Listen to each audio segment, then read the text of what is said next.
back to the No Score Review Show, where we have in-depth critique and nuanced discussion of some of the latest video games, movies, and television. I am your host, Nick Green, and today is another episode of Franchise in Review, where we are discussing the Conjuring franchise in anticipation of the newest addition to said franchise, the Nun 2. Not the Nun Also, as Michael fooled me before the recording.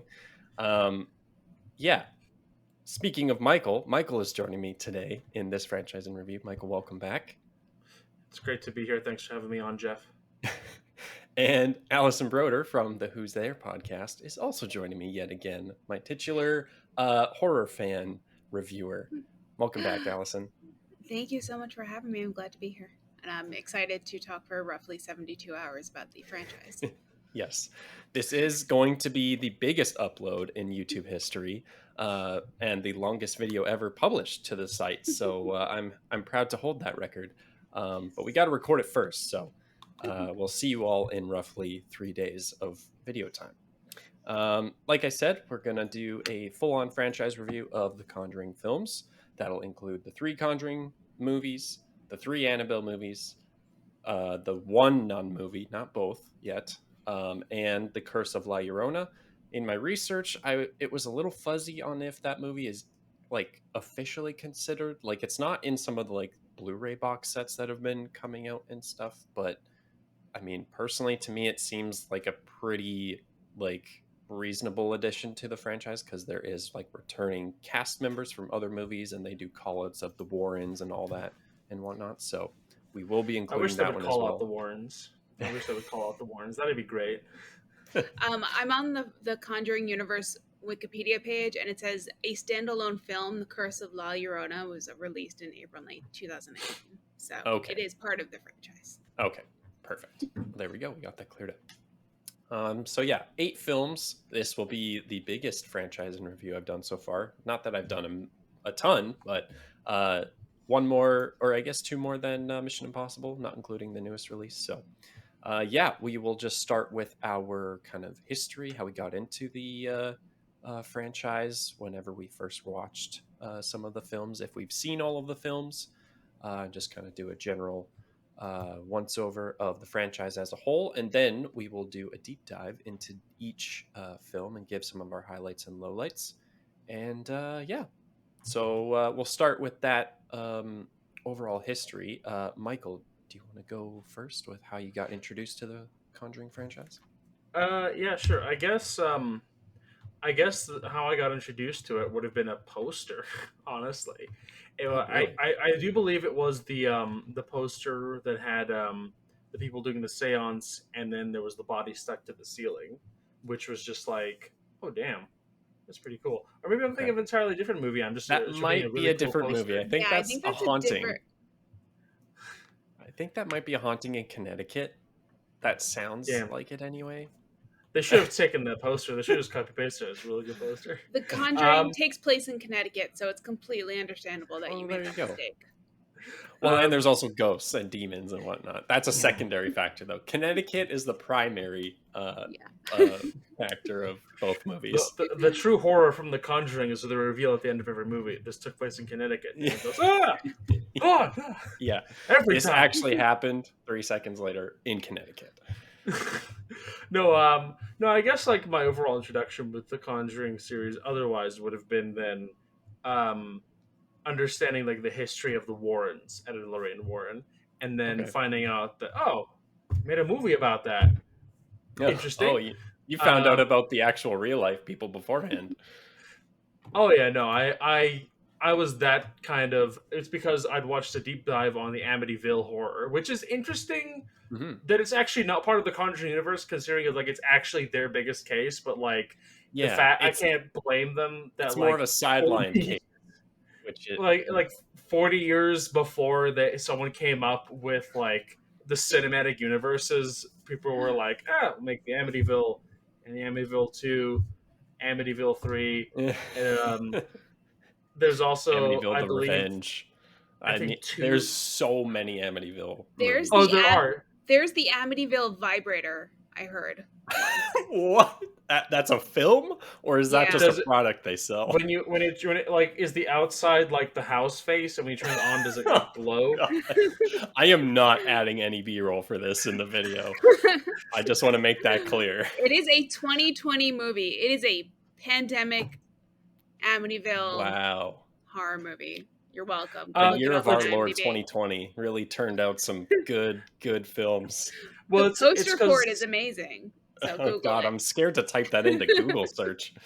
no, it's because like Tubi made a bunch of Amityville, like, because Tubi has a thing going on where like they'll just put in like, I think there's two key phrases like that are like public domains. Like Amityville is public Yep. domain. The horror franchise is also public domain. So they Right. just toss it into a title, which is how you also get Amityville in space. And Which only is that way. The poster is the house floating in space. That is fantastic. But no, it's to answer your question, I knew about the Warrens, and I thought it was interesting that they had made a film. I don't know if there was originally a plan to make anything beyond the first Conjuring. Right. Yeah. I think with most James Wan movies, I think it's usually he's really compelled by the subject matter and does that first film, and then the studios are like, "Can you come back and make more?" Fair enough. It's just and then going through and watching The Conjuring more loosely, it didn't really catch my eye, but it was interesting to see so much production value put into such a bad script. What? Whoa, you think it's a bad script? I can't stand the dialogue. I can't Whoa, stand the... Okay. All right. We'll have some words about that later. Some dialogue, if you will.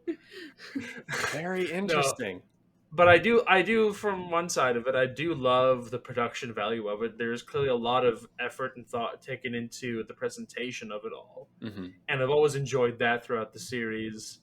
Specifically for the main Conjuring movies, because they have a lot more to pull from, especially in the Conjuring 2 when you get to the basement. At least I believe that's the Conjuring 2, where it's just like, oh, it's knickknacks. Which knickknack will scare? It's like fulfilling the promise from A Cabin in the Woods. Oh, was the first? There is another basement, though. There are multiple basements. The basement in the second one is filled with water. I'm talking about the basement with the knickknacks. The horror. Okay, that's the first movie. Not this. Not the scary water. That's we can't talk about that. That's too scary. There's also, you go to the basement a lot in the third one. Oh no, in Annabelle Comes Home. So. Oh yeah, like at the Warrens' house, right? Yeah, that's where all of their possessed items are. Yeah, I feel like The Conjuring usually has like stronger stuff for that, because then it can fulfill the promise which Cabin in the Woods had of like, which knickknack will kill them. Yeah. And then, but then like the side stuff where like, besides like Annabelle Comes Home, like usually stuff like with the Nun and Annabelle and La Llorona, they can't, they have to focus a lot more on the main monster, which also doesn't have a ton of like, they're usually just completely fabricating its origins and everything, right? Mm-hmm. So it's like, it's not as authentic and not as like grounded. Like I don't want to get too much into the Nun, but like just like give a kind of perspective on the liberties they take. I actually looked up who Valak was, which is the demon from the Nun, mm-hmm. and the Nun also, or the Nun 2 as some people call it. The Nun as well. Yeah. Me too. I'm also the Nun. 2023. That's the title. Oh my god. Oh, sorry. I have to sidetrack because I found this out yesterday. Did you know that the full title for the Gran Turismo movie is Gran Turismo based on a true story? Yeah, I did, unfortunately. Gran Turismo : based on a true story. I don't get it, man. I don't get it. That's ridiculous. But yes, so the liberties they'll take with things like the demon Valak, mm-hmm. in all the demon books and demonology and scriptures and whatnot, Valak is a small baby man with wings, and he controls snakes. Okay, well they got the snakes exactly. Part. Yeah, they got the snakes part right. Yeah. At least in that first one, they got the snake part, and its appearance in the other Conjuring movies. Not many snakes in other. Well, but we're not there yet. We're not there yet. I'm holding it in the anticipation to talk about the film of the year, the Nun. Me too as well. I'm also the Nun High. My name's Valak. The full title. Based on a true story. Gran Turismo. Like if the Nun showed up in Gran Turismo, I'd watch that. That'd be me too, man. I'm also Nun. Oh my god. Well, they do mention like the snakes in the second or the third movie, I think. Right. Yeah. So I just rewatched them all in the last week. So. Oh wow, dedication. Yeah. But no small baby man. Never no small baby man. No. Well, maybe the small baby man is the one that is appearing as the nun, because that's what they say. They say he is appearing as the nun to like make fun of nuns. Yeah, we haven't actually seen Valak proper yet, right? Like, I thought you were going to say Valak Prime. Valak Prime. That's Valak the one before Valak also. Yeah. Valak's big break. It's got a picture of like the posters, like the nun with like her feet kicked up on the beach, like holding a mimosa. Weekend at Valak's, and it's like the two other demons from the other Conjuring movies holding him up. Valak in the city. But no, I think that's good. My grander idea though is that it's just like there are things based in reality, and those kind of are left right at the door with the Conjuring, which I've generally felt like the Conjuring series overall is like there are interesting parts to the Warren stories. But more from like a factual perspective, and they do mention a lot of demons and demonology, but again, that stuff's kind of left at the door, and the series kind of is in its own realm as a fan. That's been my experience with it. Is being a bit let down at points where I'm like, there's interesting concepts that they traded in for what's more marketable. Like it almost feels to me like I don't want to keep talking about her, but like she's the lady of the hour. It almost feels like the Nun is almost like a producer decision, almost like they had like a board up of like what forms can Valak the demon take, and what forms did the audience respond to the best. That one, totally. Welcome to Hollywood. Yeah, exactly. Yeah, pretty much. I mean, come on. Exactly. Yeah. As long as we keep going to see the movies, they're going to be like, we will make the Nun vibrator, sure. I feel like that probably already exists, but maybe not in the capacity we're thinking of. Yeah. But yeah, that's to put a bow on it. That's been my experience with it. Is I've enjoyed the production value. I'm happy it exists. I'm always happy for more horror than less, but I've generally been a fair bit let down with story and character interaction. Yeah, absolutely. I would agree there. It like as the series has gone on, and I mean that can be said with most like Hollywood franchises, is as it goes on, like the quality deteriorates or just morphs into its own like niche like format or formula.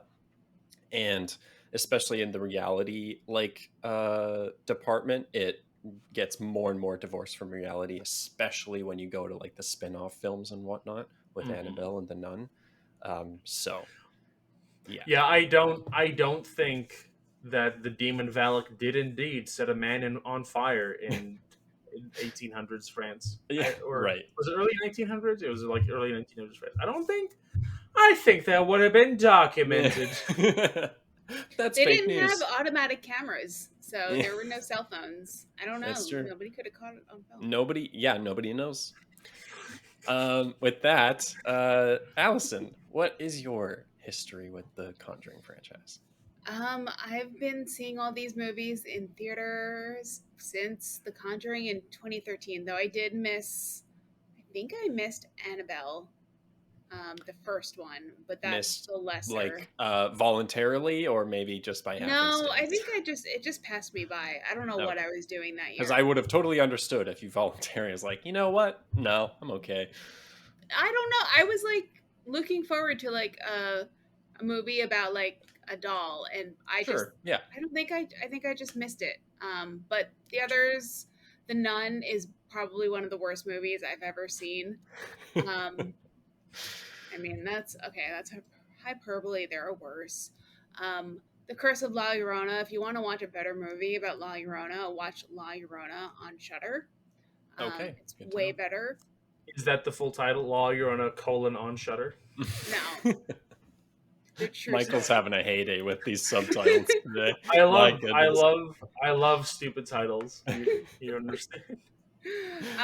But I really like. I think I like The Conjuring, like the Conjuring 1, 2, and 3, the best out of all of these movies. Yeah.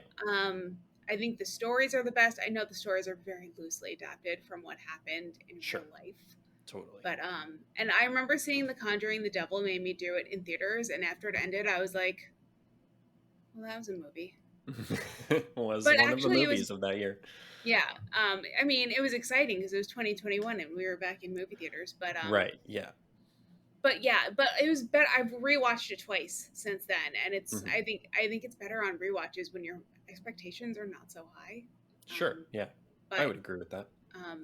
I love Patrick Wilson and Vera Farmiga.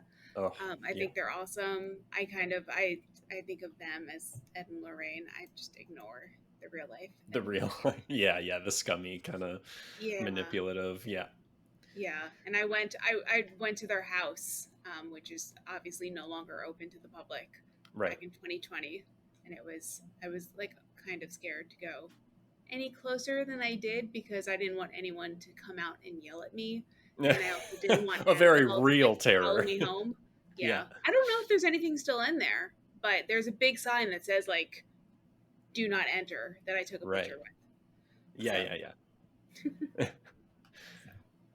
As long as they keep making these movies, I will keep seeing them, take my money, whatever. Yeah, we've got at least one more on the docket right now anyway, with Last Rites. So we'll see how the quality holds up. But yeah, go ahead. Oh, I was just going to mention, like, we can't forget, like, the spin-off series, Valak, Guess Who's Balak? Were you just like marinating on that one while we were just talking? No, I actually came up with that one. Yeah. When you said we have one more on the docket, I'm like, I can make a joke about this. I can make a joke about. I hope they don't make any more Nun movies. Yeah, really. I think I would be in agreement there. Although I'd be interested to see. I'd be interested to see what the box office is after this weekend, if it had any strong showing. My theater was empty. My theater was empty. Mine was pretty sparse as well. It was maybe like 1 or 2 people every other row. So this was actually my first experience watching a movie in Laser Ultra.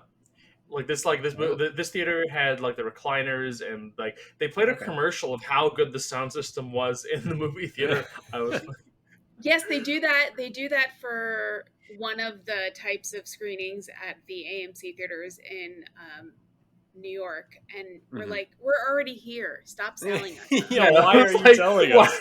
I'm here. I'm here. Like, this is the only ticket I could buy. The sound system's cool. I'm here. I bought the ticket. Yeah. I don't know. I don't know if you guys have like seen the Nicole Kidman AMC commercial. Only memes. Well, it's like they made a joke. Jimmy Kimmel made a joke at the Academy Awards or something. And she's like, Nicole Kidman is here. Thank you for encouraging people who are already at the movies to go see a movie. Yeah, that's a very good very good point.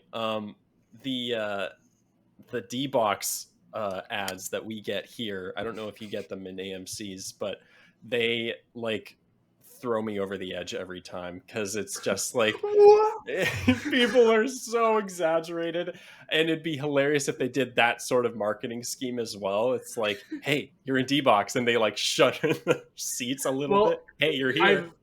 I've long thought about the fact that they put the Dwayne "The Rock" Johnson movie, like the earthquake one, San Andreas. San Andreas. They put that one on D-Box, which I immediately thought, so when the earthquake happens and you're holding your popcorn, you just go, it just goes everywhere. You're trying to grab your straw with your mouth, it just keeps going all over the place. There, at a theater chain in the US, there is something called 4X, which I think is like that, where it's like a kind of like a ride they do. Right. Like, yeah, we have something similar here. Yeah, I saw Scream 5 like that, and I really wasn't sure what I was in for. but I was not into it. I was like, there is no seatbelt on this seat. Yeah. I can't be worrying about falling out of my seat every 3 minutes. Yeah, and then you'll just see one dad coming in with popcorn for all of his kids Yeah. and like big soda and candy, and he sits down like, all right, let's watch this movie. I will give the Nun as well. Me Too. Valak is Balak. I'll give it this though. It did introduce me to Laser Ultra, which like it's a really good way to watch a movie. I wish I had seen a better movie in it for the first time, but like it was a noticeable difference.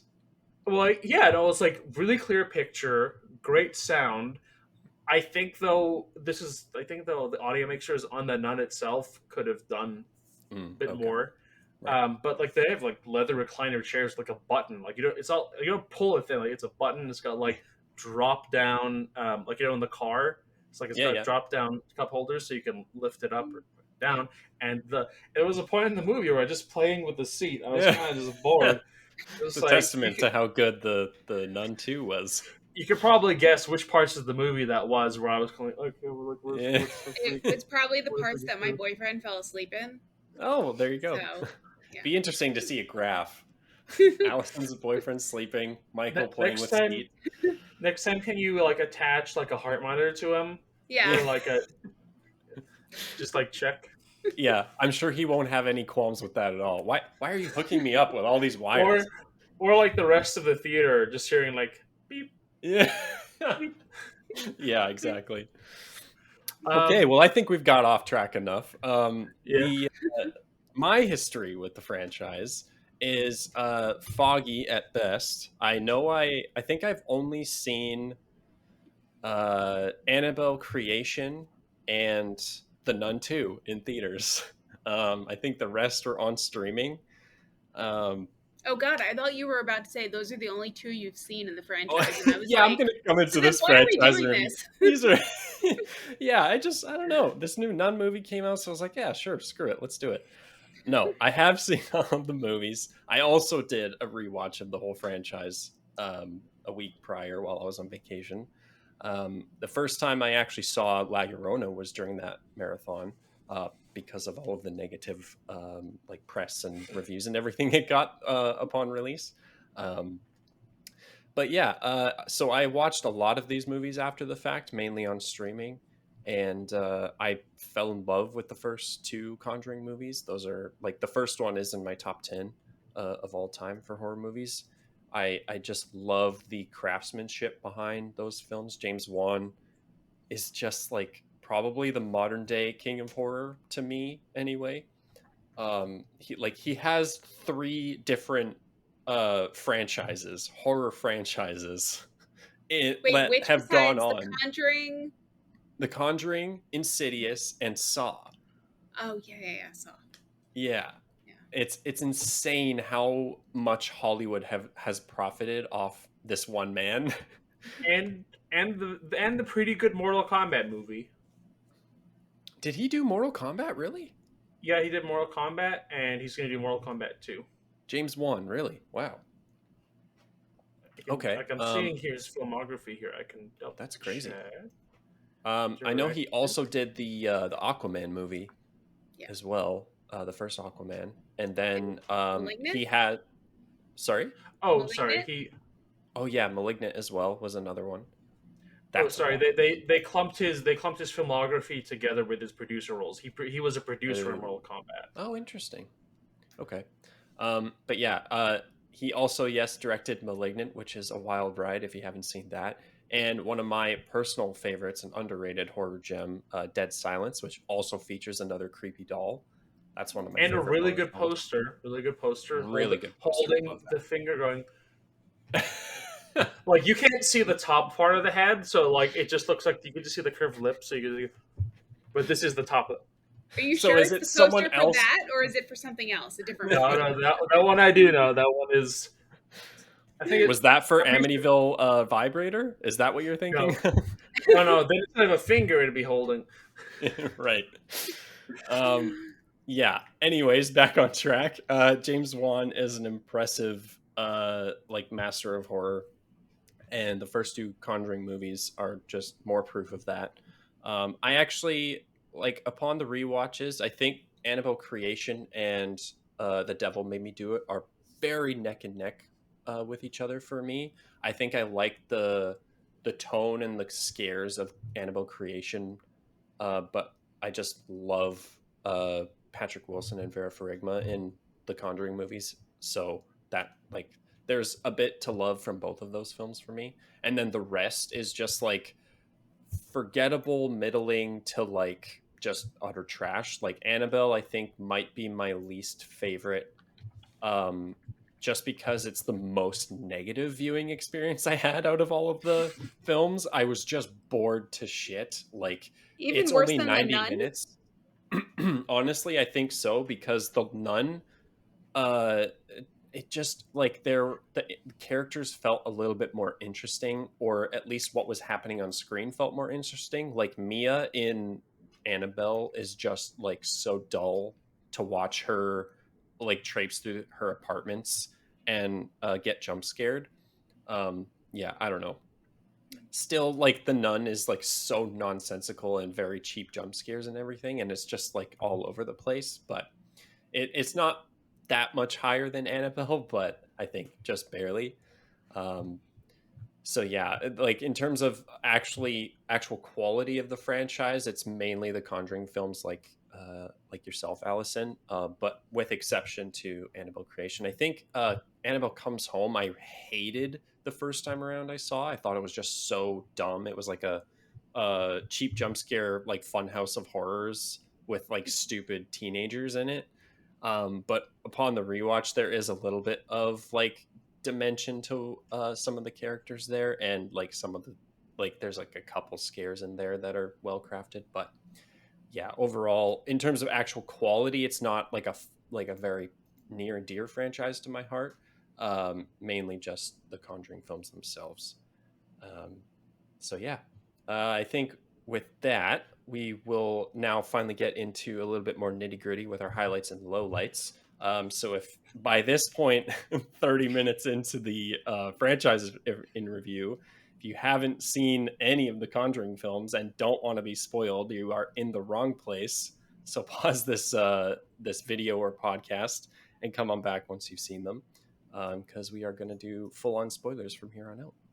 And maybe just get off the internet entirely, because I don't know how you could miss spoilers for these movies. Yeah, also that. Yeah, exactly. Turns out they actually weren't in Connecticut. They were in Kentucky. Whoa! The more scary state. Wait, as of recording this, the Nun has made the Nun 2 as well. Me Too, whatever you want to call it, has made I think like 3.4 million in its previews or whatever. Okay.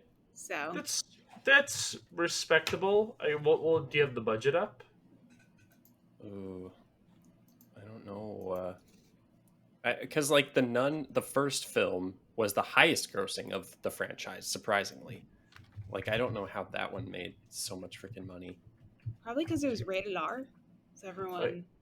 Its Maybe. estimated budget is between 35 and 40 million. So for one day, that's not too bad. Yeah, yeah, but I mean, it also depends on like if you're comparing it to the box office returns of like the other films. Like it might not get a lot of traction, Well, it's especially with some interesting of the that they competition this month. it's interesting that they dropped it this weekend. Like, what's the horror bracket for October looking like? So far, we have The Exorcist, Believer, Five Oh, Nights at sorry. Freddy's, and Saw X Socks. is Socks also in October? Yeah, Okay. I think so. Yeah. Okay. Yeah. Sorry, I have to mention this does relate. This isn't too much of an offshoot. I saw the trailer for The Exorcist Believer Right. yesterday when I went to go see the Nun. I was vaguely aware they were doing something with The Exorcist. I didn't know it was going to be like a sequel set a million years later. Yeah. Like, A I legacy caught it sequel.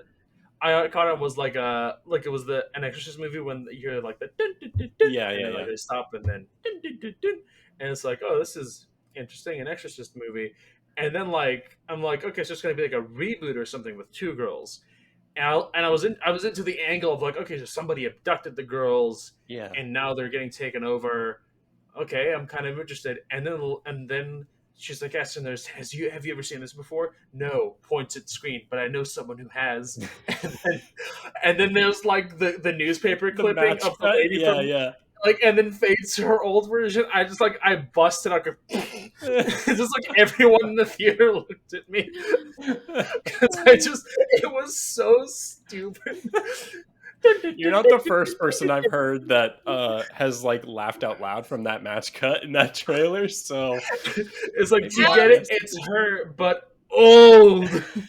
How dare you? Ellen Burstyn deserves your respect. She does, but the editors didn't give it to her. It's her, but old. If they do it in the movie, that's the greatest move of all That's time. over. Yeah. It's over. No more, pack it up. No more horror. We've done it. Yeah, it's an interesting slot. I mean, I guess October is relatively like stacked already with horror releases. So, and I mean, it's not unusual for horror films to come out in Mhm. September.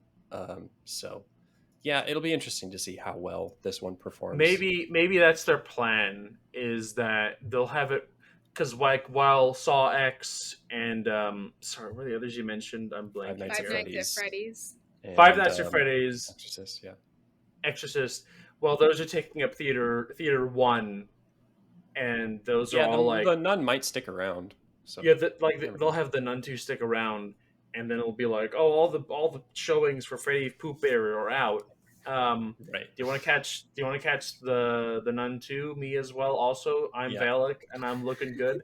And it's like posters like this, like if Yeah, they made that a could be comedy series out of Valak getting up to hijinks, I'd be all for it. just I a want to see complete Val heel getting turn. in his makeup. Yeah. A Yeah. lot of makeup. Okay. Yet another Just one Highlights more tangent from in the the thing. movie. books. The first Nun in 2018 made 5.4 million in previews before making 22 million its first Friday. Okay. Good to So know. So tomorrow we'll know if it was a bomb or not. Yeah. Yeah. Okay. With that, let's finally get into our deep dive of each of the Conjuring films. And Allison, I would like to start with you for some of your highlights and lowlights of the first Conjuring film. All right. Well, the first Conjuring film, I love it so much. It's so creepy and atmospheric and scary. Even though I know all the jump scares are still coming, and it was like I knew the jump scares were coming in like other offshoots of The Conjuring, but like they Yeah. still get you. But I love that this movie is rated R, and it's only rated R because it's so scary. It's not rated R Yeah. for like anything else. There's or, no like, blood. There's no sex or gore. violence. Yeah. Yeah, it's just like classic scares. I love that it was like the introduction to the Warrens, to the Warrens meaning Vera and Patrick. Yeah. Um, Yeah. The cinematic and Warrens. yeah, and it's Lily Taylor too. She's in it. I don't know if she's been in many horror movies since she was in the 1999 remake of The Haunting, but I love that movie. Very unpopular opinion. So I was really happy to see her in this too. And also Berger from Sex and the City, who plays her husband. I can't remember his actual name right now. But yeah, I just think the cast is so much fun. So sad that the dog dies the first night. But yeah. If you're sensitive to pet violence and death in yeah. movies, then maybe steer clear of that one. But you don't Just don't actually watch see movies. him die. You just No. see the body laying. Yeah. So. It's also they also don't even do like a gratuitous like up close shot either. Yeah. It's like it's far away, so it's not too bad as far as animal endangerment goes. Yeah, I love Ron Livingston, I think is the name you're looking for. Yeah, like one of the best opening shots to a movie, I think. Not just in horror, I don't think. I think that like that's such a iconic shot, and like obviously Annabelle, the Annabelle doll is so iconic now, spawning 3 movies. Just such a great introductory. I really like I like that he takes his time with everything in the film. like everything has a purpose, and it's nothing is rushed. None of the scares get too repetitive. And they spend a lot of time on the families, like both the Warren and the Perrin family, to get to know them and be like want to start rooting for them against this evil, and like get to know them, and they have like more dimension than just being these like ghost hunters or this like haunted family, right? I think the time is well used. And yeah, like just on a technical level, kind of like how me and Michael were talking about earlier, they always keep it fresh too, right? Like they bring in like a found footage element at one point in the film when they're trying to gather evidence, and they're doing really cool like camera flips down the hallway going upside down, and just like really cool match cuts of like the body hanging from the tree and everything, right? Really cool effects throughout the film. They do like the classic like people getting thrown and dragged, but then you get cool stuff with like the fabric sheet out on the lawn Yeah. when she's doing laundry. The hide and clap sequence is like one of the best horror sequences ever. It's there's just so much to like glean from this one film alone. Um, the sound design is amazing. Michael, did you have any highlights or lowlights you wanted to bring up? I guess if we want to go low light, we could talk about the scripts now. Um, yeah. To be clear, it's been a while since I've caught up on these. I didn't go out and grab the DVD box set. You know, the Annabelle container for the DVD box set. You know, where you have to like shake it open. Uh, Yeah. no. Um, I don't know what you would do with. I panicked and picked Annabelle, which is like the worst container for a DVD box set. Like, what would you do? I guess with the Llorona, you just get like a big like veil that you can lift. Like, oh, there they are. No, it has been a while since I've seen these, but no, like generally, there are. I think like my highlights for the Conjuring series will generally be the imagery, like the DOPs and the VFX artists, and generally on the visual level, I've generally enjoyed them. Like Hmm. the chair floating in the basement with Oh yeah. that shit's good. But like that's my favorite thing. I don't unfortunately have too much to extrapolate on it. Yeah, yeah. Yeah. And I don't want us to go till 12 a.m. I know Nick's not busy, um, but it just yeah. In terms of the scripts, I feel that there's a lot more work that could be done. I am glad that they spend time with the families, but there's a lot of dialogue and back and forth that I remember not enjoying a lot. Okay. I always found that the dialogue was lacking a lot of naturalness and a lot of like we're talking about the ghost and this is how the ghost operates Hmm. and this is how I know that the ghost operates. It's all very it's a bit too technical. It doesn't feel very like lucid. It doesn't feel like they're just having a conversation discovering things naturally. It's all like Hmm. you can almost like see the structure of it, which Right. at points I enjoy and at points it gets a little bit old for me. I've generally found. Okay. Yeah, that's fair. I could definitely see that, like especially with some of like the opening sequence, at like the Annabelle apartment, where they're Well, it's explaining. not her apartment. It's like it's the person who owns her. She's not on the deed. Well, you don't know that. Little tiny signature. Yeah, and initial here, sign here, initial here. Yeah. Um, Rent's due on the first. yeah. I don't know. I really enjoy it. I think it's like one of the best films to actually convey like actually has a heart and soul behind the characters. One of the few horror films I find that has an earnest like heart and soul behind the characters. I like nearly I think it was like the first time I rewatched it after seeing it for the first time years later. I think it was actually during the pandemic. Um, that ending scene where Lorraine has her hand on the mom's forehead and is reminding her of that day on the beach, like I like teared up. I full on like almost shed a tear. It's like it's very emotional. It's not just like a horrific third act where a bunch of scary shit's happening. Like there's actually they're fighting for this family, and you can like I personally really resonated with that a lot. I think they executed it very well. It might Do be you do that very like. often? Do you do that often? Do you exercise women who are possessed? Okay, in that regard, it did not resonate Well, with me. well, like, I was very confused where you're going with that. I'm like, do you do have I many cry children? often? What are you at? no, like yeah, that's a nice thing to do. You see a woman who's possessed, are you supposed to leave her? Well, it's like they teach that in first aid now. It's I don't know if you know this, but you see a woman on the street like bubbling at the mouth, speaking in tongues. You put your hand on her forehead. I think it's usually drugs. Remind her of that day oh, on the that's beach. why it never works. Okay. Things are different in Canada. They don't teach us that in first aid. Things are very different in Canada. Yeah, where was I going with this? It's just like it has a lot of heart. It like really struck a chord with me on the emotional level, not on the experiential level. And yeah, that's one of the main reasons I love it. Yeah. If either of you don't have any other highlights or lowlights, we can move right along.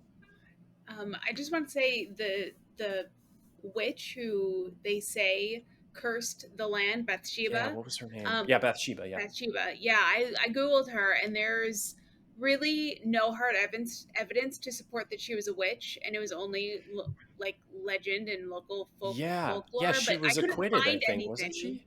What? Well, wasn't she was like let go, like free to go in her charge? I think I saw. Yeah, I remember reading like one of the trivia things, and it's like she wasn't actually a witch, and she was like free to go, and none of it's actually true. Well, like, see, that's the stuff that like actually bothers me that gets left at the door. Like, Right. I don't care that like Valak's not a tiny baby man with wings Right. and stuff like that. That's whatever. And like why like La Llorona doesn't bother me too much because that's like folklore.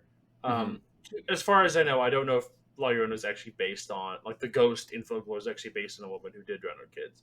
But then there's stuff like The Devil Made Me Do It, which was like a real life case where like somebody did murder somebody and the movie's using their names and likenesses and being like, no, the devil did make him do it. Like, that doesn't sit too well with me.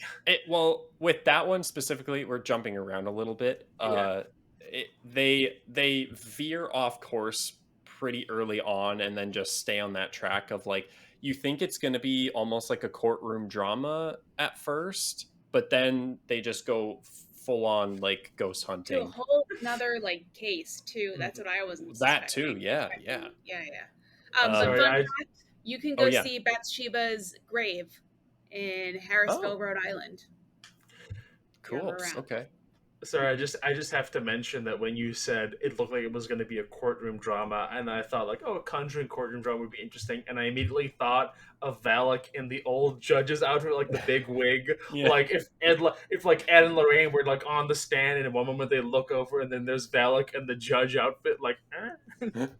Annabelle has her hand on the Bible. Do you swear to tell the whole truth and nothing but the truth? No. Then the Bible burns. James That'd be great. Case closed. Case closed. She's not going to tell the truth. So, speaking of Annabelle, that's the second film in this franchise in terms of release order. Michael, what are some of your highlights and lowlights for this film? I always wonder why they don't just kick her. She's small. She is only a vessel. It doesn't actually harm the demon. You can drop kick that doll all the live long day. It's not going to get you anywhere. I would. If anything, it's going to make things worse because the demon is not going to like its vessel being kicked around. I don't like going fully negative, but like in pure concept, I would never be scared. Like I think that might just be me. Even as much as Dead Silence is a well-structured movie, that at least still had like different things going for. Like,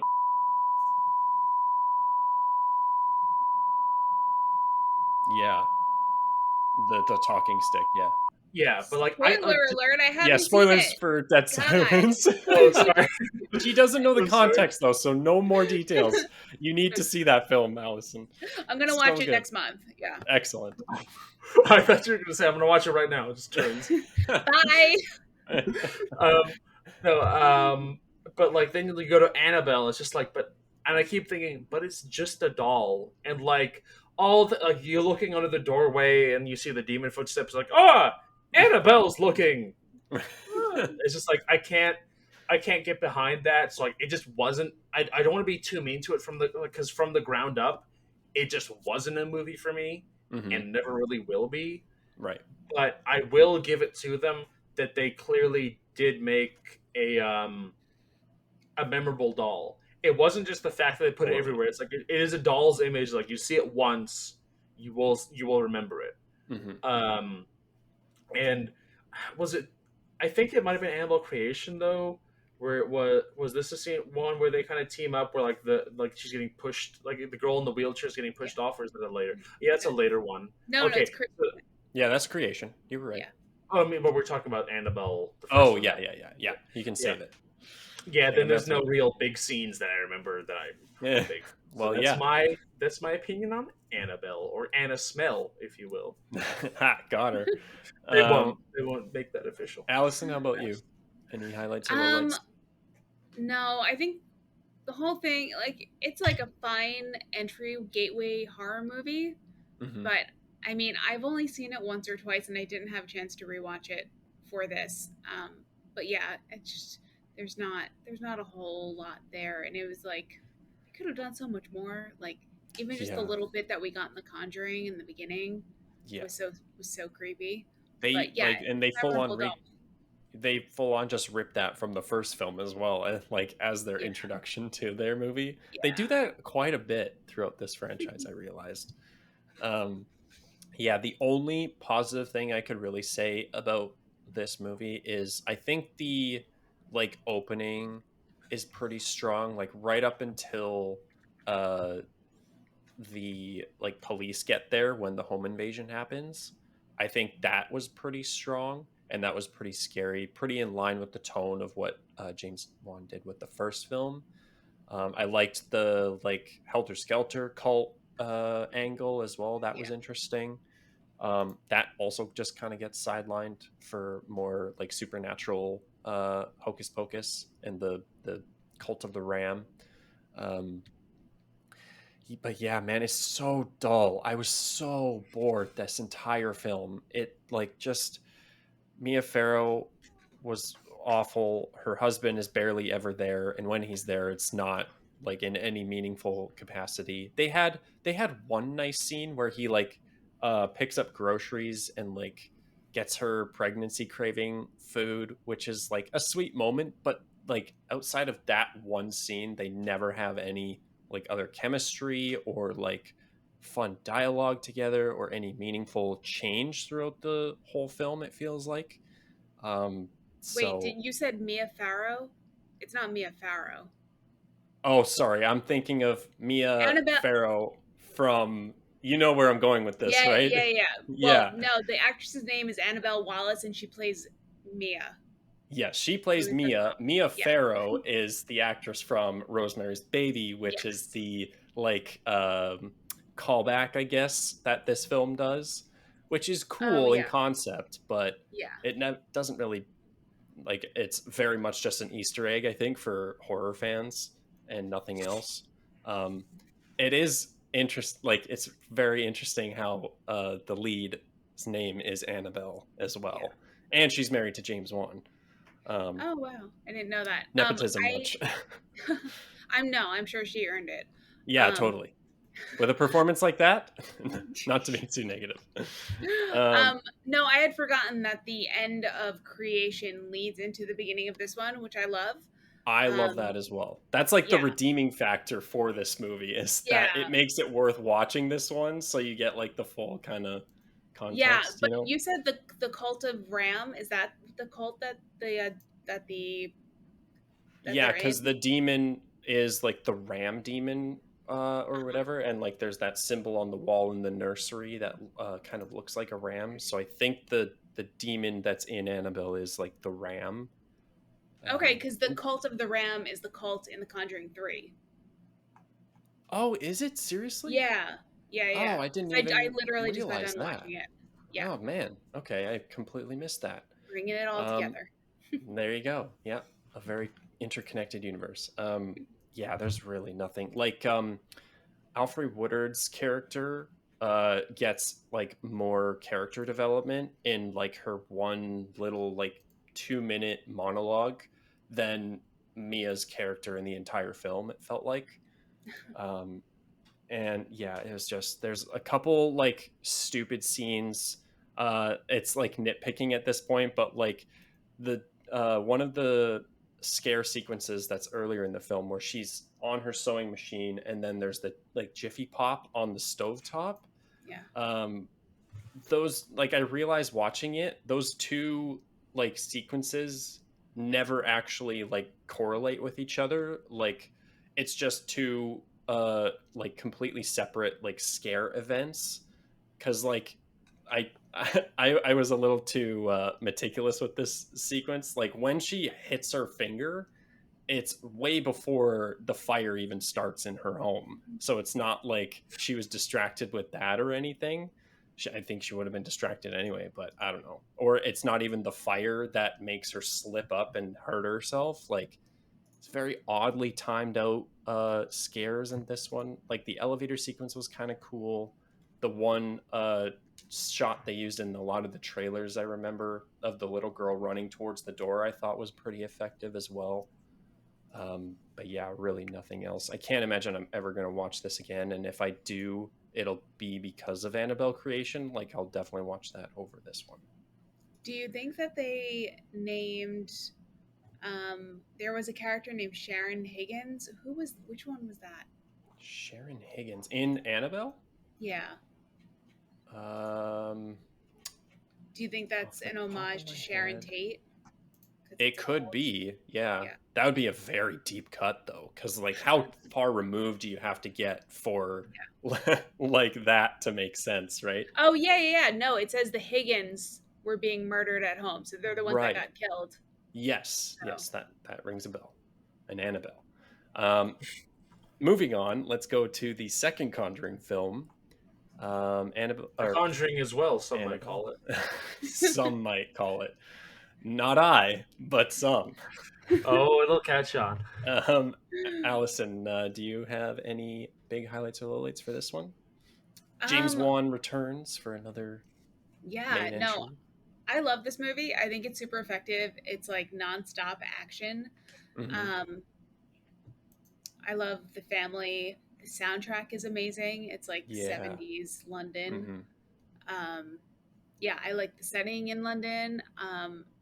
It's like when they say based on a true story, it's like very loosely based on a true story because they were actually there. The Warrens were there for like 2 days. Yeah. But yeah, and I think it's super creepy that they have actual tapes of Janet being doing the voice like from the real thing.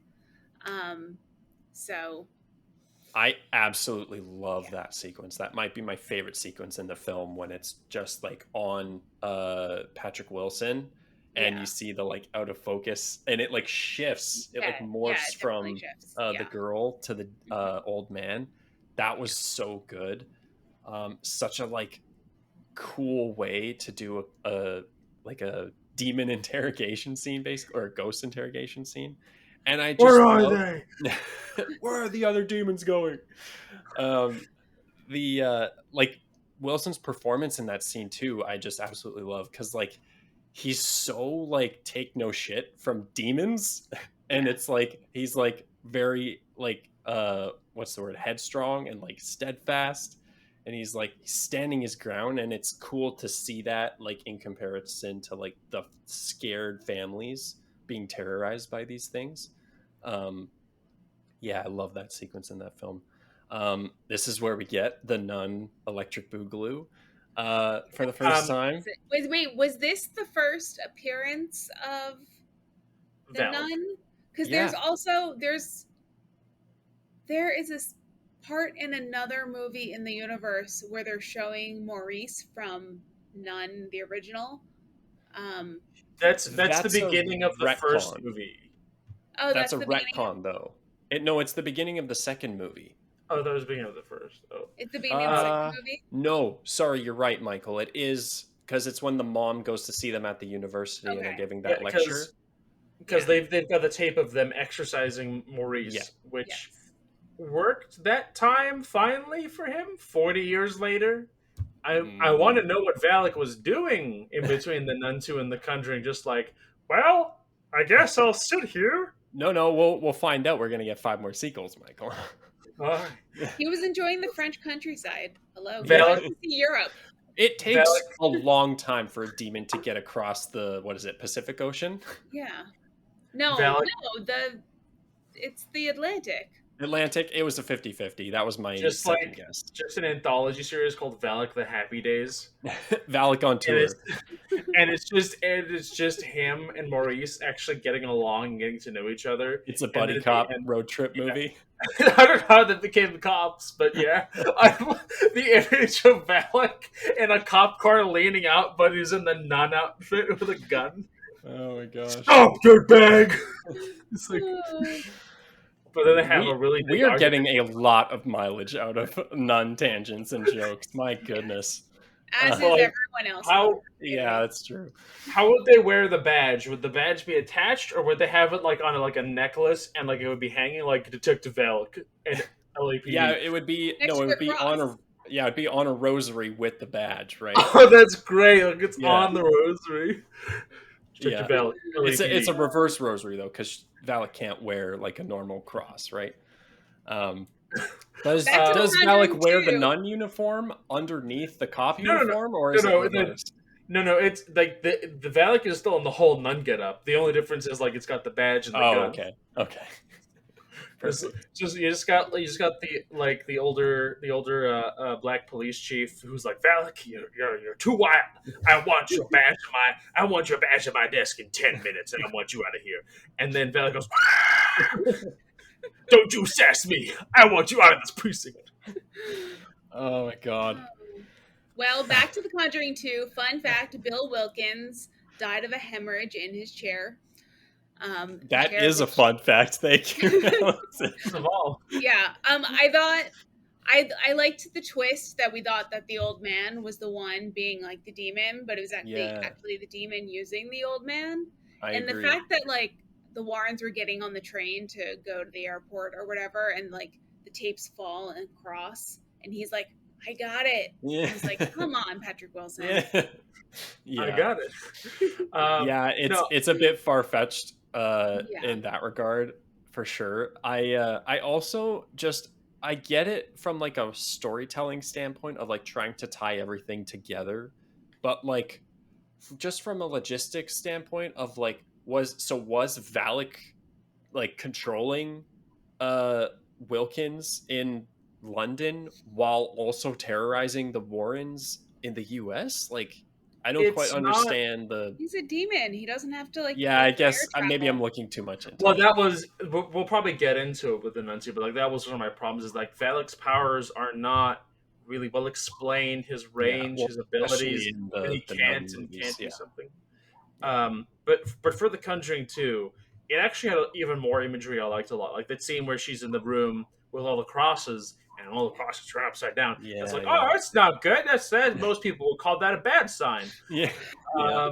All of the Crooked Man stuff too was really cool. Yeah, the Crooked Man was great. Like I would say the Crooked Man is a better monster design than Mr. the Nun. You think so? Really? I do think so, but I'm also kind of glad it didn't take off because I think it's because it's used a lot less. Yeah, like I made that connection on the rewatch. It's like doesn't actually have any malevolent like history or anything. It literally just seems to be a kid's toy in the universe. Mm-hmm. And well, I mean it's an inherently creepy toy, but like it's just Valak taking on a form. But I'd say that forms more memorable and way more unique than the nun outfit. Because we can because the thing is like we can make jokes about what if Valak was a cop and doing all this hijinks and stuff, and Valak on the beach with a mimosa, because like inherently it's the nun strikes me as it is. You know, I have opinions on some things the Nun 2 actually got right for a hot second. as it is, as a costume, it looks very Halloweeny. It looks like something your dorm friend Jason could put together for a Halloween party. But then I can't see the Crooked Man doing anything hijink based. I can't imagine Really? him. Honestly, I think the You got it. inverse. You got another Netflix idea? Yeah. Another Netflix TV series? He's like tall and lanky and he's doing crazy movements, Well, right? we Like already that have feels Slender Man. We already have that's Slender Man. We true. don't Yeah. need another Like one. he's Crooked Man. so fast is a thing. Like he doesn't stand and creep around. He's coming to get you. Is the thing that I like about him. He doesn't go. They don't do like superimposed zoom, like punch in on the nun model going wah towards camera. He's like on the ceiling coming for you, and he's not going to stop. That's why I like him a lot more. That's fair. I'm trying to think what else was what else as of November 2022, the Crooked Man movie spinoff was canned. So good. Which I am glad about. Well, like that'd be so weird that like Valak is like, today I think I'll be the Crooked Man. It's feeling like a Crooked Man kind of day. And then on Sundays they're like, well, it's the Lord's Day, and puts on the nun outfit. I mean, they did take the Crooked Man toy from the family and put it in their collection. So I think they're fine. Have qualities. Sorry. I was going the way you said the sentence. Their collection of toys. Like they took it from the family. I'm like, I don't think the family had many gripes about that, to be honest. It's like after that, they're seeing the Warrens take the toy that's Han's like, hey, that's ours. Yeah. Put that back. Wait, I don't care if we got possessed. You know how they have like Freddy versus Jason? What if they did within the Wannaverse? Valak versus the lipstick demon from Insidious. Oh yeah, there you go. Like a lot of makeup. See who can take their makeup off faster. Yep. Both yellow eyes. That's a different kind of fight. Yeah, that could be something you could see on like RuPaul's Drag Race. Like someone does the nun and someone does the lipstick demon. I would watch that episode. Anyways, Conjuring 2. Yeah, I personally also really enjoy it. A lot of the set pieces, again, are amazing. The whole sequence in the basement with the water leakage is great. The moment with the sisters in their bedroom, or the one when she starts talking to the ghost, that was so freaky. Yeah, just all of it was really good. I think it is a bit long in the tooth overall. It does feel a little bit overindulgent at some points, especially in the last act of the film. It feels like it kind of trudges along in wrapping things up. I think generally I enjoyed it more than the first one, simply because it did still have a lot of those building block elements of the script I didn't like, but yeah, it also felt, because it was the sequel, so everyone, including the Warrens, good as they were in the first one, they got to know each other more. The crew and the production design really settled in and could go more wild with stuff, right? And build upon what they had before, which is generally why I like it more. Everything settled more. It kind of followed that. It seems like the Conjuring main series, at least for me, kind of followed the rule of first one's okay, second one's great, third one's ooh. Yeah, Just that sound effect. That's the quote on the poster for the Conjuring thing. Yeah, I really like the kind of arc between Ed and Lorraine in this one. It's again struck a chord with me, an Elvis chord, if you will. I love that sequence when he's singing to the kids. Yeah, there's really not much other than the runtime, really, that I don't like about the movie. Yeah, if you guys don't have anything else, we can move on to Annabelle Creation. Yeah. Michael. And then I was just say, obviously this one, because it's Annabelle Creation, starts with the how it's made theme, which is very interesting. A very interesting development. I love, just real quick before we get to your stuff, I'm gonna throw to you and then interrupt you. One of my favorite reviews of this film is just who knew a prequel of a prequel could be this damn good? And I think I have to wholeheartedly agree, because like I don't know how like they managed to pull that off, because the Annabelle movie was already a prequel, so it's like now you get to finally see how she was made and everything. It's crazy. Yeah, Michael, what are some of your highlights for this one? Now you can talk about the wheelchair scene. Yeah, that one was one of the highlights. I'm looking through the wiki. It doesn't mention Valak, which is like because it was a nun who was pushing the chair. Well, yeah, and there was a nun that was like the not headmistress, but like the house mother, if you want to call her that, So, for like, the orphanage. Yeah, So, there were like, nuns there, but I don't think it was our girl Valak. Yeah. it's just like, which is interesting, is like if that's like supposed to be just a reference.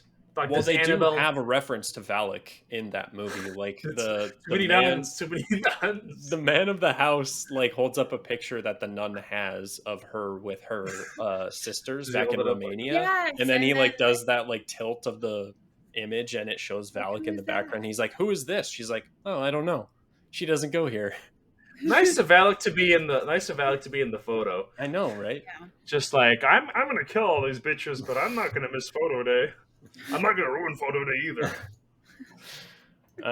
So yeah, No, but I really do enjoy the wheelchair sequence, and I have to talk about things that happen in the Nun to kind of explain why. Is because you don't see the face, and that makes it a lot better, and it's even utilized better for a small bit in the Nun 2, where like the sun's behind the face, so it's all Oh, right. blacked out. So Mhm. that's why that scene's so much better, because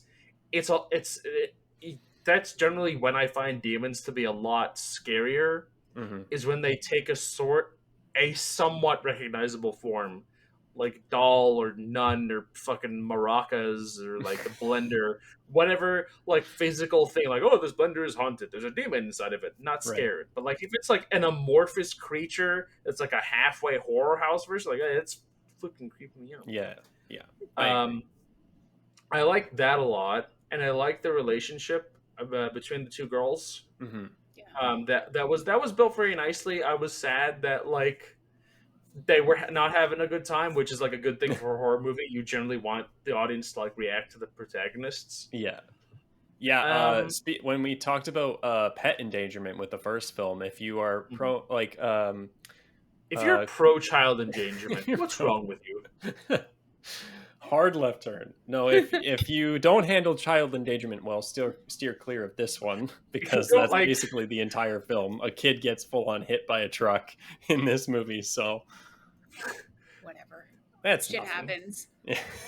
And I do believe this is also the one where Annabelle is kept in a closet with the Bible verses. Yep. Yes. I love that sequence. That one's so great.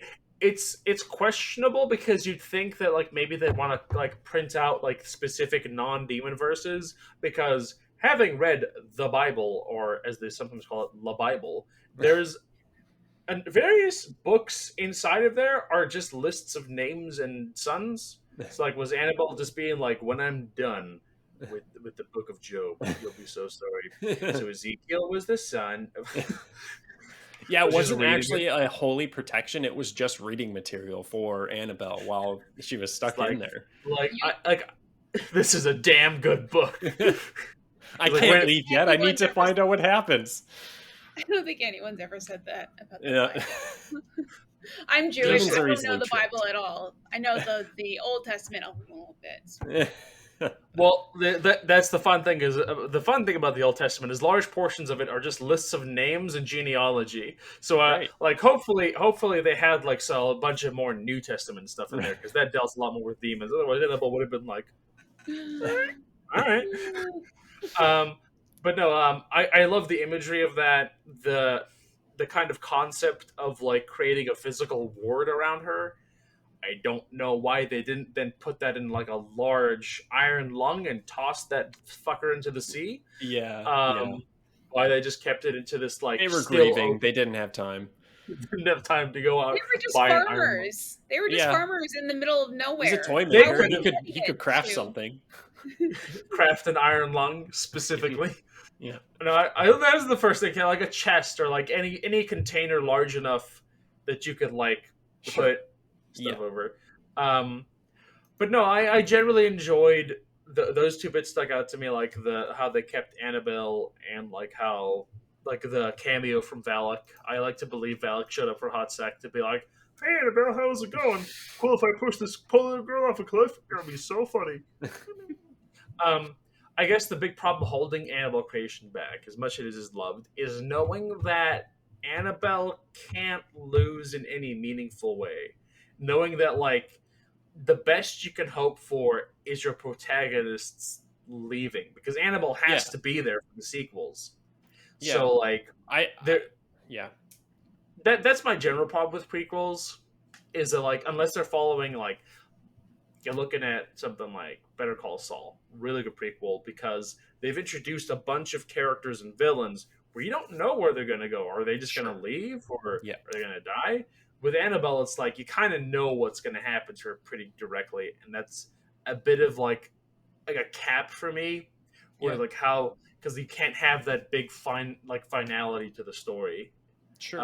I think it really matters what like direction you pick when like you're writing a story like that, especially a prequel story, like with the angle of like focusing on the girls. And like I think they succeeded relatively well in like conveying that it was about them surviving,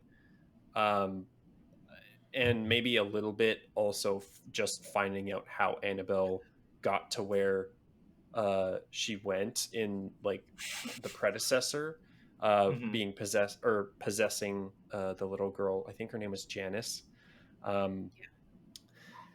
Yeah, I think they succeeded overall with that angle, but other prequels, even just in this universe, like the Nun movies, like fail miserably on those angles of like what value are we getting, or what angle, like what story are you trying to tell with this prequel, because we know where Valak ends up. So yeah, I think overall they succeeded on that one with Annabelle creation. I actually forgot that like all of them make it, like all the girls like survive, with exception to like Janice, of course.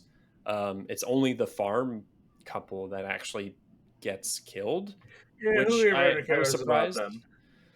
Yeah, I mean, they kind of, in a way, got their just desserts a little bit, right, for summoning a demon. So shouldn't have done that.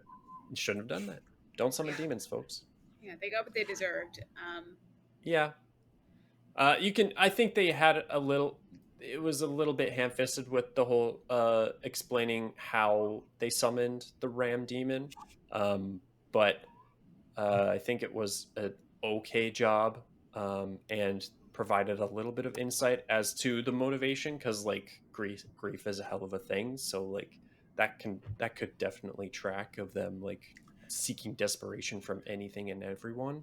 In terms of doll movies, it was at least better than The Boy, which turns out it wasn't even a doll. God, yeah, I hate that movie. Oh yeah, Specifically but because then of the it is twist. a doll in the second one. Yeah, that's more confusing. My goodness. Yeah, I really like it. I love a lot of the set pieces in this one. I think it's probably the closest of the non-James Wan films to get close to his style and emulate that tone that he so well crafted. I love, like, I forgot about the scarecrow in this movie. I forgot about the severed in half farm wife with like the half the face. That was intense. The finger cracking scene with the cross of the toy maker is brutal. Yeah, a lot of really good moments. Why didn't he just go, here's another hand, just not so fast. Just every time a finger goes that way, he just go, or he just, once all of his fingers are cracked, then he brings the cross over to the other side and holds it in backwards. What's you gonna do now? Yeah. Annabelle. I keep wanting to call you Annabelle, but I'm meaning to say Allison. Allison, do you have any big highlights or lowlights for this movie? I really like this one. I love Lulu Wilson. I think she's amazing in this. Yep. And I like Miranda Otto. I forgot she was in this. She has Me the too. role. She is Yeah. the mom, and then she's also the mom in Talk to Me. Yeah. But I recognize her mostly from the movie What Lies Beneath from 2000. Okay. So she has a small role in that, and I don't know. That's I know her from Lord of the Rings as what's her name? I remember as Gimli. Yes, Gimli. Yeah, the ruler of Gondor's daughter, whatever. I've never seen those movies, so I have nothing to add. Ooh, strongly recommend. But Michael, your problem with this movie is how I feel about all superhero movies. The fact that you know that like she's gonna survive. That's how I feel about all superhero movies. I'm like, they're all just gonna survive and go on to the next one. So whatever. Like I still find it entertaining to watch, but like I know that the stakes are very low. Right. So. But no, I do understand that. I have my own problems with that in terms like there are points where I'd be happier. Like I've mentioned before, I would have been happy if the Marvel Cinematic Universe stopped the Guardians of the Galaxy 3. Stop there. It feels like a big after party movie, and also the Secret Invasion didn't happen. Because I'm not really one for stories carrying on. This isn't going to become a tangent on it. Okay, good. I'm worried. I'm very worried. No, it's just like that's just one of the things that like it's not Annabelle's creation's fault. It is this. Right. It would have been better if they did Annabelle creation first. Sure. In terms of story, it just is the fact that like it has me questioning throughout, kind of like, but if none of these characters show up, and like I'm glad they survived, like none of them show up, why are we here? Right. Yeah, that's fair. All right, with that, we can move on to the next one, which I think is the Nun. Mm-hmm. We finally getting to Valak. Yeah. Well, we got to Valak. Valak proper. We've been getting teased all the time. Yeah. We had a good run in with Valak in the Conjuring 2. Used well, had two memorable forms, did the whole cross upside down thingy. Yeah. And then they were like, tried to kill Ed Warren. Yeah. Well, who hasn't really? I know I have. I know I will. Guys, right? Oh yeah, we didn't go over this before or during the recording. You guys both have Nun things. I just had a picture of her on my phone. Just have the Nun, right. I was because no one was in the call yet. I was just gonna put like my phone to like the screen, and then when you guys hopped, like, I was too distracted, panicking that no one could hear me. But we all could. We could. I was just having a mental breakdown.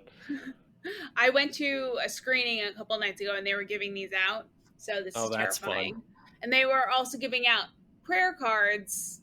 There's my camera. Oh yeah. Which has a prayer on the back. I don't know if it's a real prayer, but... Oh, Michael's got something too. Oh, you go ahead. I'm listening. Okay. What does the verse say? Is it anything like scary? No. Oh, or relevant protector, to the movie? I don't know. Oh, great protector, we beseech thee to shield us from the evils of the world, illuminate our course with heavenly light, that malevolent hearts will shrink from our approach. Place in our hands the sword of justice, that those who seek to harm will be overthrown, and grant us certainty in the knowledge that our triumph over darkness shall bring peace to the innocent and the pure of spirit. Amen. Amen. You've all been blessed. Wow. You're welcome. I mean, I guess it's pretty generic, but like, it's relatively relevant to the movie, I guess, in terms of forces of good and evil. I guess I don't know. I lost it. I went to the Spider-Verse screening and they were handing out trading cards for Spider-Verse, and I got Spider-Man 2099. Oh, nice, cool. So it's somewhere. Does that one also have a prayer on it? No. No,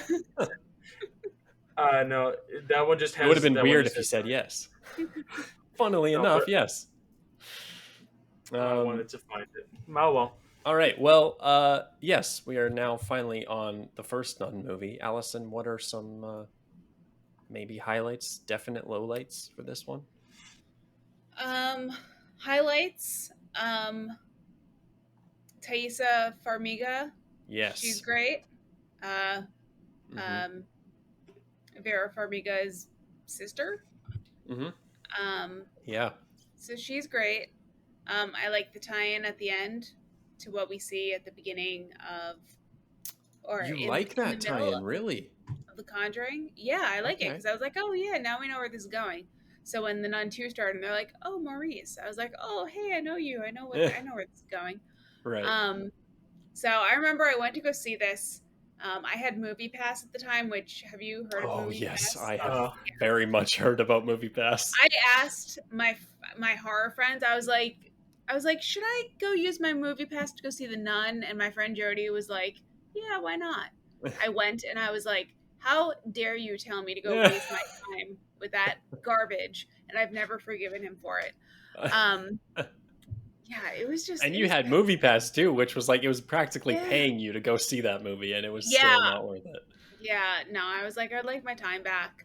Oh I no. don't know where they went wrong, but like you saw the scary parts, the only like scary jump scares, whatever, in the trailer. Yeah.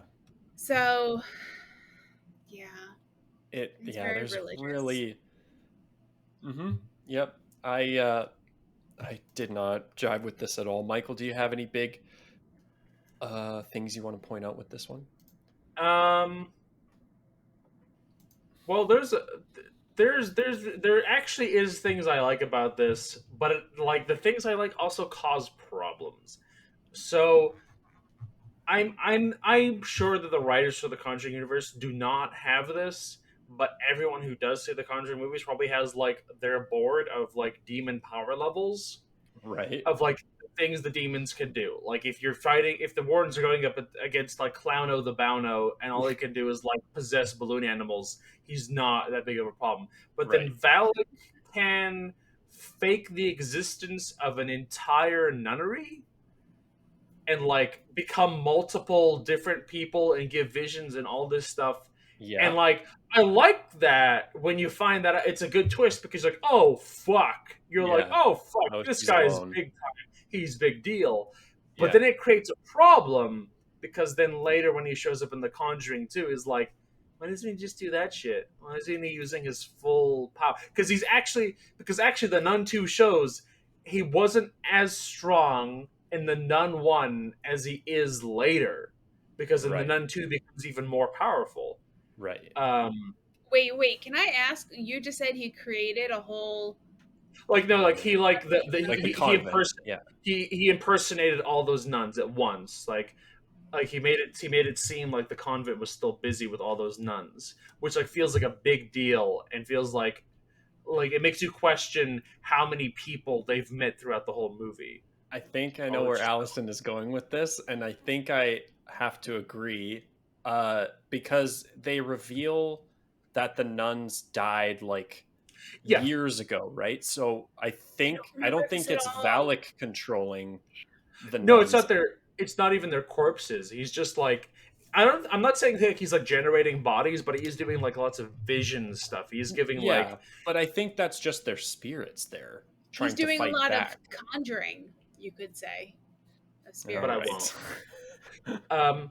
But he's like he's using them and the Mother Superior to like trick the Maurice and Irene. He's like using them to like trick them and stuff. And it just feels weird that like in the prequel, he's like Omega level, super duper powerful. But then when he shows up in The Conjuring 2, like he can terrorize people from like across the way, but like otherwise he's like doesn't. It feels like Valak in the Nun 1 is more powerful than he is in his later incarnations, which doesn't. He's getting really older. Jive. You know, you lose some of your juice when you get older. I think that should go on a t-shirt. I think it's less about power level for me, but I do agree in the sense that it's just very confusing with the mechanics of demons in this universe and like possession, because like with the Conjuring movies and like Annabelle Creation, for example, even the first Annabelle, I think they set up the rules of possession really well in like well, even with the 3 rules they lay out in the first film of the 5-second rule. What are they? Yeah, 5-second. Treat others the way you want to be treated. And never wear brown shoes with a blue suit. Yeah, Honesty is those are the always the three. best policy. Yeah, the hidden fourth rule. Yeah, they lay it out really well with a good structure, and I think in the confines of those rules, it makes sense of how Valak works in The Conjuring 2 of terrorizing this family. But then when you get with the like The Nun. standalone films, it just becomes way more confusing because Valak's goal isn't possession, it seems, although it Mhm. is. But like, Well, like yeah. the rule that they establish seems to be, this is like leaking into the Nun too, but like at this point, um, Spoilers for seems the to be Nun that 2. like he needs a vessel to He go needs a from place soul. to place. Yeah. But like a body, he needs like literally like somebody like to take him to take their essence, their demon being from one place to I another. think without He getting needs into a spoilers for the chaperone. nuns. Yeah, he Yeah, needs a chaperone. He needs an adult. Yeah. Without getting into spoilers, it it detracts from getting like the goal becomes finding these relics yeah. instead of finding a He's or like an getting a evil soul Indiana or Jones, yeah. which Wait, why? arguably Indian. Oh, you go ahead. No, why can't we get spoilers? You already said. No, I'm Fine. not in charge. I'm not in charge of the podcast. He is. Fine, I'm you can putting my foot spoil. You down. can spoil it. All right, go All right. ahead. We're off the rails an hour and a Uh, half into this I don't know. anyway. I'll try and get back on track. In terms of things I enjoyed the twist, problematic as it was, that Valak was that powerful. It's a big oh shit moment. Like, this Yeah, motherfucker's I a would big agree. deal. I enjoyed the Mother Superior bit because that hmm shit was creepy. Where there's just like this old lady with a veil, and Yep. she's speaking like this, and her voice is echoey. That simple stuff hmm went a lot further for me than like nun trying to drown a bitch. Yeah, That didn't like really using get the me blood like of Christ, and yeah, but there another thing I have to ask. I'm pretty sure like they didn't do this. Did they seal that portal to hell that Valak came through, or did they just like exorcise Valak himself? Because I don't think they sealed the portal. well, Valak managed to transfer into Frenchie Yeah, before the portal was closed. So whatever like apparition that the nun was when Irene spat the Christ blood in its face disappeared, but I guess Valak managed to stick around in Frenchie, so it I'm didn't really sticking matter. around. Yeah. I don't So know. I don't know. It's like we've been saying for the past like 10 or 15 minutes now. It's very nonsensical. It feels like Very nonsensical. it never really decides on like a hard and fast rule set, and it's like just trying to do like pack in like cheap jump scare after cheap jump scare. Um, I guess like it's the opposite end of the spectrum for me. Is like I found like I generally find the Conjuring movies to like have their dialogue be like kind of too riddled with information and like right. too like This structured and one not. didn't have enough. This one Yeah. was like we're going by the seat of our pants. Rules? What are those? Yeah. Right. You're like Va- Goldilocks. We can't make you happy in the Waniverse. I like the Conjuring too. I like That was his Anticipation. just right. Maybe Last Rites will be his just right. Yeah. All right. I think Allison, did you want to add anything else with the nun? I'm intrigued. I want to go back and rewatch it because I don't really remember it. I just remember that I was so bored and so mad that I watched it and wanted my free money back. Yeah. So Yeah. They should have paid you more. Well, yeah. I'd also be interested because like I'm pretty sure like this one is just like with the nun spin-offs. It's all bullshit. Like there's no. Yeah, no, there's no story. I googled it, but also fun fact: The Nun is the movie that takes place first in the Like chronologically. universe. Yeah. Yeah. Yeah, because it dates back to 1952. like the 1800s, right? Yeah. Well, no, 1952. It takes place. The actual movie Oh, right. Yeah. takes place. Right.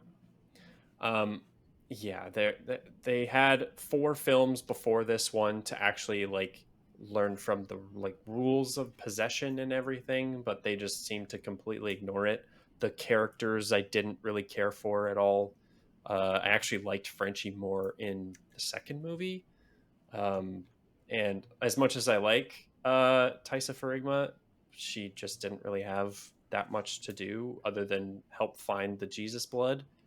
The What, you think it's easy to find Jesus well, blood? evidently not, as this documentary shows.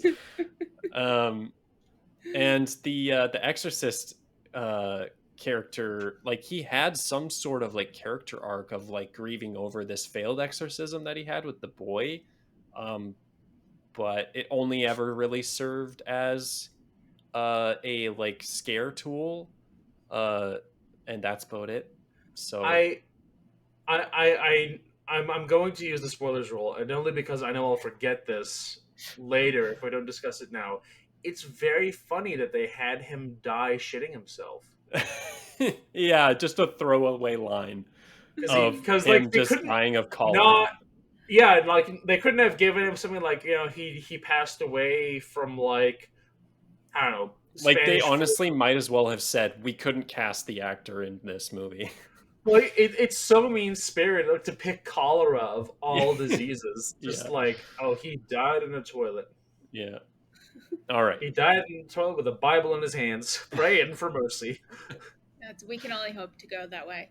Can I just run and get some more water? I'll be Oh, right back. absolutely. We'll start with Okay. La Llorona. So Michael, what are some highlights and lowlights of La Llorona? Oh, I'm gonna be dead honest with you. I can't think of a general highlight, Nothing. and it's not like this movie is like a 0 out of 10 or anything. It's just like there's no imagery that sticks with you. Mm-hmm. There's like it. I don't really vibe with it at all. It's like there's lots of questionable stuff that like especially makes me just think that everyone in the movie is stupid. Just like the Mm-hmm. mom brings her kids with her to an active crime scene. Like you couldn't She's a just be single like, mom. What do you want? just like leave them alone. They're asleep. They're in bed. It's Yeah. like knock knock knock on the neighbors. Like, hey, I have to head out for a bit. My job makes me do this. I'm sorry to wake you. Could you please keep an eye on my house for just a bit in case of robbers? Yeah. Like, That's fair. what are the kids gonna do while they're asleep? Yeah. And then also the girl is not young enough to be like, oh, my Yeah. baby doll is on Yeah. the other side of the salt. That I'm moment is too small brutal. and stupid to understand that my life is more important than this toy. Yeah. Yoink. Wait, what are you Ah, talking fuck. La We're Llorona. talking about La Llorona. Oh. Yeah. Yeah. Yeah. Like so, but like it's not like a 0 out of 10 for me. It's just like it has stupid stuff in it, and it never hit me with any good visuals. So it's a pass. It's just like it will not affect your way, and it will not affect your day in any way, whether you watch it or not. Sure. Yeah. Yeah, I can definitely agree with that. It is the white I knight of horror. I went into this with like basement level expectations, just like I said earlier, based off the like sheer amount of negative reception it got when it came out. I avoided it up until a week or so ago, so there wasn't really much place to go but up with it. I was pleasantly surprised. I mean, it's by no means a good film, but like I appreciated some of the stuff they went for in this one. Like, I mean, Linda Cardellini is always great to watch, so that's like brownie points for her automatically. I like the like framework of the mom being a child protective services worker. I like that like framework within the like mythos of La Llorona. Um, I thought that was really cool. I think they maybe could have leaned into that, like the whole B plot arc of her, like potentially getting her kids taken away because of this curse coming down upon her family. That kind of got sidelined for the scares in the back half of the film. Um, I did really like the kind of semi twist of that one mom she went to go visit being the one who curses her because she was just trying to do her job. I thought that was really interesting. Um, I really enjoy Raphael, the like quasi like exorcist that she gets to come help. I thought it was a really refreshing take for like this far into the franchise. Like his kind of unorthodox methods made for a more like unique exorcism kind of sequence, right? Where he like actually tries and like baits the kids or baits the demon with the kids to try and like banish her was really cool. They do kind of play it a bit fast and loose with the rules as well in this film, so that's not great. But there are like a couple things in here that I appreciate, but I think it'll probably be a oncer for me overall. Allison, do you have any highlights or lowlights you want to point out for La Llorona? Not really. I did like the fact that Anna was a Child Protective Services caseworker. Mm-hmm. But I remember seeing this in theaters. I didn't hate it, but it's kind of very forgettable. But it's like good gateway horror again. You need Sure. to get into horror. Mm-hmm. Like I said, this That's is about maybe it. like whitewashed version of La Llorona, the Curse Yeah. of La Llorona. Yeah. Better version, Spanish language, La Llorona on Shudder, so much better. It's told you learn about the politics of Okay. the area as well. Yeah, so I'm gonna stand Cool. that movie and forget this one exists. But it did have a budget of $9 million and it made $123 million. So I'm surprised we haven't gotten the At least one super more. duper curse of Yeah. La Llorona. The I don't know what, curse. what would you La call Llorona it? dose. The curse of La Llorona also. The Cool. All right. Well, that makes that one easy. Let's move on. no wait, she's a bride, so it would be like the Curse of La Llorona honeymoon, and then it. The honeymoon phase is over. Second Yeah, the marriage. honeymoon phase. I don't know. Second marriage. I like that. The Curse of La Llorona, second marriage. The Curse of La Llorona adoption. I don't know. Did she get approved to adoption like with that, a question mark at the end? like that had solved her problems like once, and then when those kids end up drowned, the adoption agency would be like, Yeah. you don't get a second pair. Yeah. Sorry. Yeah. It's like when She's you like, lose your dog, the adoption agency is like, no, you can't adopt another dog. Yeah. Yeah. Isn't it? We've begun to think it's weird that every time we give you a pair of kids, specifically a boy and a girl, they end up drowned. So I'm telling you, this will be the last pair. 10's the limit. Final warning. La Llorona's like, oh, I didn't do anything. I promise nothing bad's gonna happen. The Curse of La Llorona, the final adoption. The last adoption. Where she adopts actually the last orphan on Earth. Okay, let's move on to Annabelle Comes Home. Try and speed things along a little bit. Since you didn't have much to say about La Llorona, Allison, do you have anything to say about Comes Home? I really like this one. I saw this in theaters.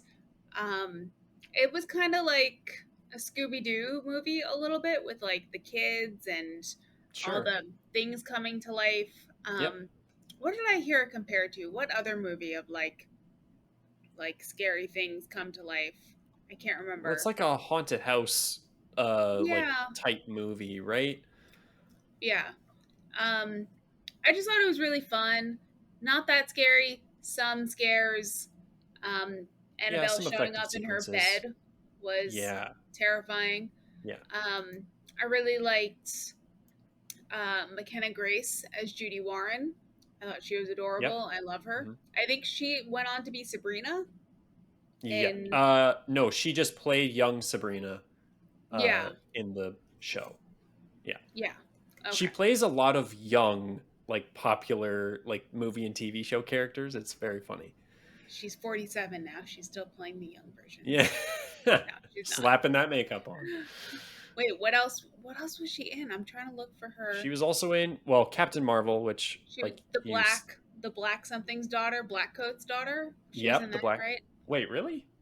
No, that was the girl who plays like current day Sabrina. She is in the Blackcoat's daughter. I can't remember her name now, though. Yeah. She was in The Haunting of Hill House and The Handmaid's Tale. Yeah. That's where I recognize her from. She was in a season of The Handmaid's Tale because I just watched all of that. Yeah, she's a great actress. Yeah. Yeah, I like this one. I think it's fun. It's not that scary, but it's like a good installment. It's better than the first. And yes, the first one. So I don't know. I've watched it a couple times. So yeah. I appreciate some of the set pieces that are in this one. Some of them not so much. Like the werewolf ghost felt like it. The black shook to be the black. What is it? Black shook. SHUCK. So maybe black shuck. Oh, black shuck. Yeah, I didn't really care for those sequences. I really liked Katie Saif's character. She had like a lot of the like she really starts off on a bad foot in that movie of like unleashing the horror and the demons and like being really dumb. So I think they could have handled her like motivations a little bit better, maybe, or maybe not even show like how she unlocked the room or whatever, and like kind of give it a little bit of a twist almost. But like I really like the stuff like where she talks to Judy about her dad dying and everything, right? I thought she carried a lot of the emotional weight of the film. And I also actually forgot about how much Ed and Lorraine we get in this movie. It opens with Ed and Lorraine. It yet again opens with, I think, oh no, Creation doesn't open with that same sequence from the first Conjuring movie, but 3 films in this franchise open with that same sequence, which is hilarious. They're really getting a lot of mileage out of it. But I actually really like, I mean, I always love when Ed and Lorraine, and like that I think is the biggest highlight for me. It's kind of the overall highlight. One of my overall highlights for this franchise is Patrick Wilson and Vera Farmiga. And that's like the sole reason to rewatch this movie. But I think, like you said, Allison, it would be like a fun background noise Halloween movie to put on in spooky season.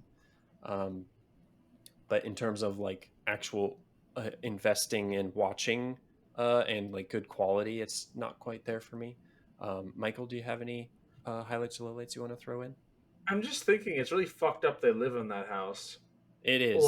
It is. Like, you think they wouldn't just, like, I don't know, buy a storage unit that has, like, CCTV or something? Yeah. Or, like, I don't know, like, have all of the, because they clearly have a bunch of people that have helped out. Like, maybe do, like, a GoFundMe and be like, we wish to purchase an underground lot. We wish to build a containment unit for all this.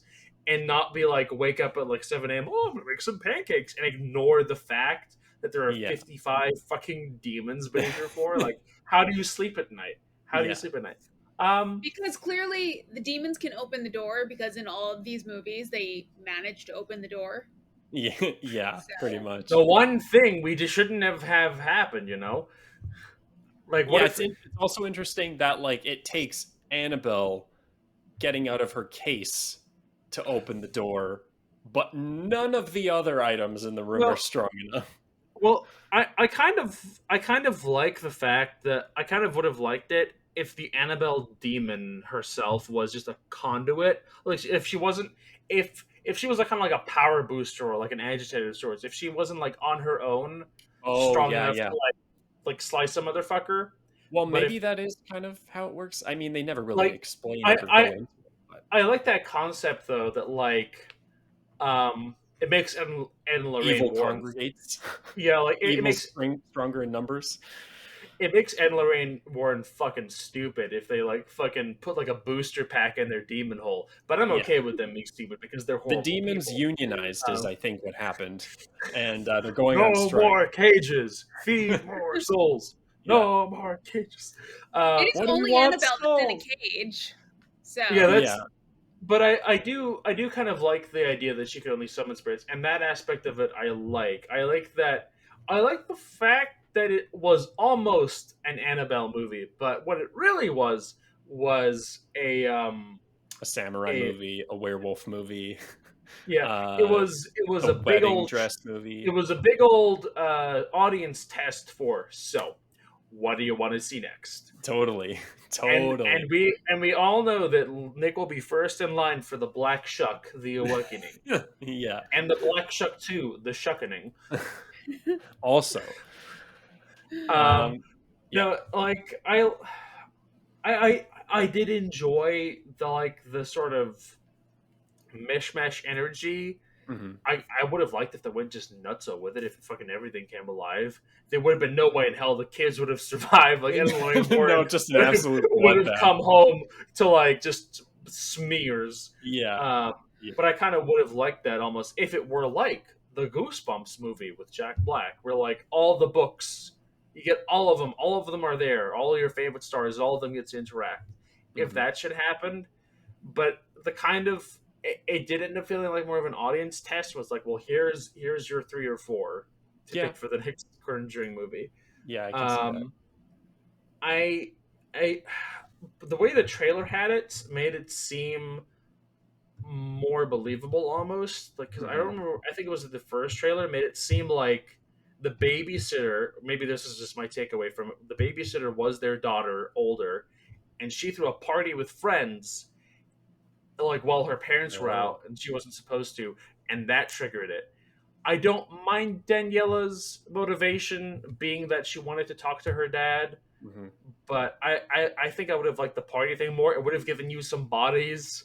Because we're in the realm of bullshit. We're in the realm of bullshit. It's not based on a fucking true story. This didn't happen. Right. Daniela doesn't fucking exist. So might as well just made some teenage partiers to fucking die. Well, I mean, that also like depends on if you're wanting to lean hard into that like slaughterhouse like slasher movie as opposed to like a demon like supernatural movie. Dude, I'd love a slasher movie when there's like 30 different fucking slashers and there's like 50 different like problems you gotta sort out with. Like, I'm sensing a trend here with this and your beat about Cabin in the Woods. And Cabin in the Woods is a good movie. It is. I agree.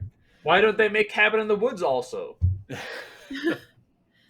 But sorry.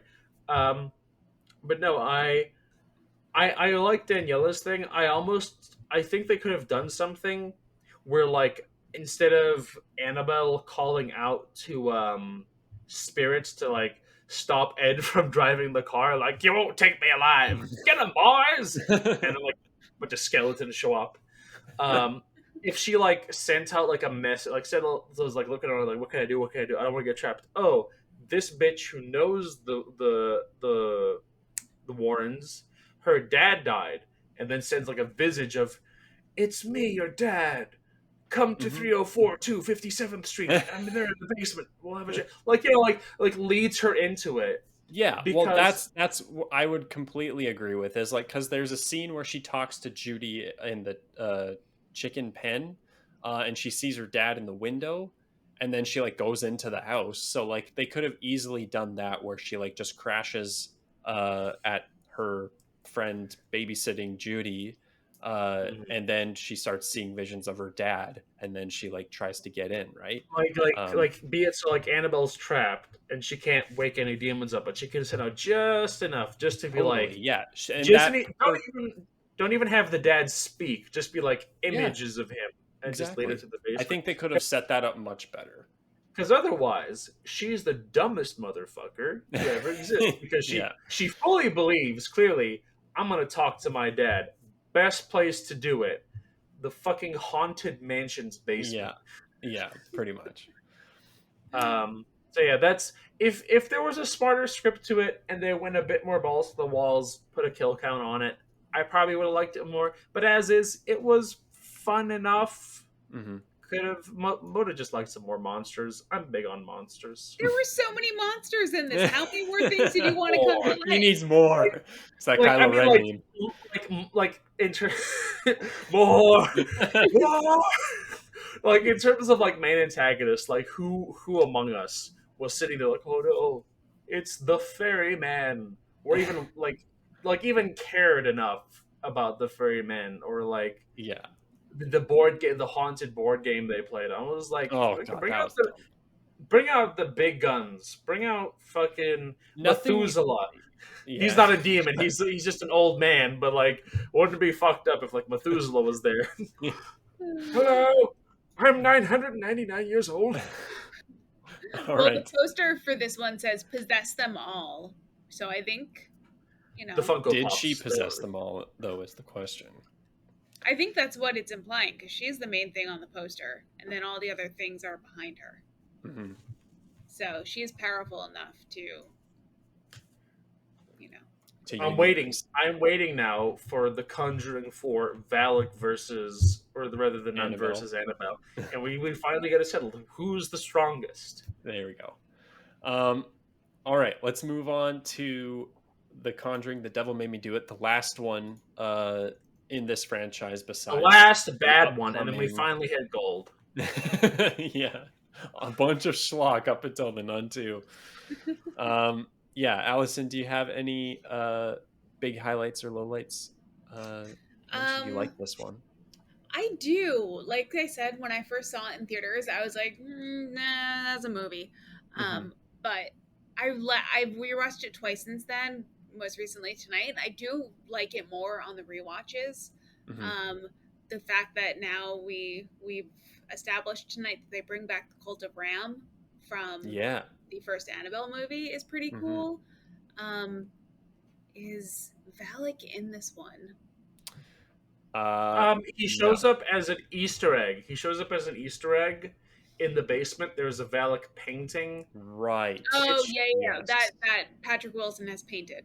Which is like, I guess then, like, is Maurice, what happens there though? Because like at this point, I just feel really sorry for Maurice. But based on Conjuring 2, like that painting holds some, like significance, I guess, because when Lorraine went and exorcised Maurice, Valak latched onto her, and then I guess it kind of latched onto the painting, so now they keep the painting in the room. When did she exorcise Maurice? Because he was exorcised at the end of The Nun 2, which takes place in 1956. So this, and spoilers again for The Nun 2, but this is what we will kind of get into with one of the big gripes of The Nun 2 is like there's zero justification for it ever happening because The Nun establishes like the prequel aspect of like where it came from, and then it does that like twist at the end, or not, well, I guess a twist where it connects itself to like the main current day Conjuring universe of Maurice being exorcised by Ed and Lorraine. So yeah, I don't know why we're getting more Nun movies. I can explain to you why we got the Nun 2. You know, corporate greed. Yeah. Have you ever wondered why her eyes glow like that? Now Watch you the know. Nun 2. Watch the Nun 2, and you'll find out why. Okay. Let's back to Devil Made Me Do It. We found out there is a Valak Easter egg. Yeah. Yes. Yeah. I like the fact that it's like a true-ish story. I didn't see it coming that it was going to go to this whole other case that they were investigating. I thought the settings were all really pretty. I love the like true crime aspect. Yeah. It feels like True Detective or like crap. I love the show. It's on Netflix. It's very much in the same vein, but like serial killer, FBI investigative like tone, right? Yeah. I love that about this one. Yeah. So yeah, no, I like that. That's why it feels so much different than the other two, but I like it. I like it enough. I mean, I've rewatched it once or twice, so. Right. Yeah, I'd have to agree. Michael, do you have things you want to say about The Devil? Oh, do I have things I want to say? I like that. Well, it's kind of.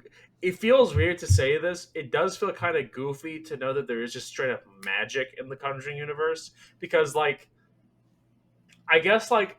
Because I need the Conjuring 4 or whatever comes next to be like, okay, we're going to get some hocus pocus shit. Because you can't put that back in the bottle. Because before we're playing around with, like, there's human beings, there's cults, and there's demons. and the cults, all they can do is bring the demons up. But now we have official, full on. There's a witch. There was a living witch that the Warren saw, who did magic and did mind control twice. We're getting full on supernatural. Yeah, you can't put that back in the bottle. Conjuring 4, someone's doing a Hadouken. Fireballs coming out of someone's fist. They fight an entire cult. You ready for this, Lorraine? Ed has 2 water guns full of holy water. I was born ready for this, Ed.